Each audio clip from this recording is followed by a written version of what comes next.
హిడ్మా లాంటి వాళ్ళు ఎన్కౌంటర్ జరిగితే పోలీసు బేస్ క్యాంపులలో ఆనందోత్సవాలు చేసుకున్నారు, వీడియోలు పెట్టి డ్యాన్సులు చేస్తున్నారు. అంటే మీరు ఎవరి మీద ఫైట్ చేస్తున్నారు? వీళ్ళు దేశ పౌరులే కదా.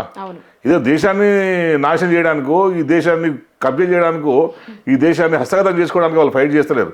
ఈ దేశంలో మార్పు రావాలని వాళ్ళు కొట్లాడుతున్నారు. ఈ దేశంలో ఉన్న సమస్యల మీద కొట్లాడుతున్నారు వాళ్ళు. ఈ ప్రభుత్వం మీద కాదు, ఈ పోలీసు బలగాల మీద కాదు, కేంద్ర బలగాల మీద కాదు.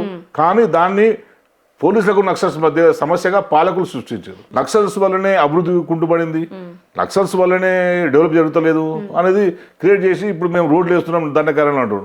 అరే రోడ్లు లేని గ్రామాలు దేశంలో ఎన్ని లేవు? ఇప్పటికీ ఉన్నాయి కదా. కరెంటు లేని గ్రామాలు ఎన్ని లేవు దేశంలో? ఉన్నాయి కదా.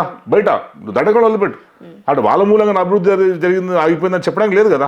కొన్ని వేల గ్రామాలు, కొన్ని వందల గ్రామాలు ఇప్పటికి కరెంట్ లేకుండా ఉన్నాయి, రోడ్డు లేకుండా ఉన్నాయి. నువ్వు అవన్నీ చూసుకోకుండా ఓన్లీ దండకారణంలో మాత్రమే రోడ్లు వేస్తలేము, దండకారణంలో మాత్రమే స్కూల్ పెట్టలేకపోతున్నాం వాళ్ళ అని చెప్పడం అనేది పక్క అబద్ధం. అది మావోయిస్టులను ఏరేయాలి. అక్కడ ఉన్న ఒకటి అర్థమైందంటే అక్కడ ఉన్న అడవి సంపద మీదే వీళ్ళకు ఆశ ఉన్నది, కొల్లగొట్టడం మీదే మోడీకి అమిత్ షాకు ఆశ ఉన్నది తప్పించి వేరే ఉద్దేశంతో ఏది కూడా దండకారణ్యంలో కగారు ఆఫీసు జరుగుతలేదు.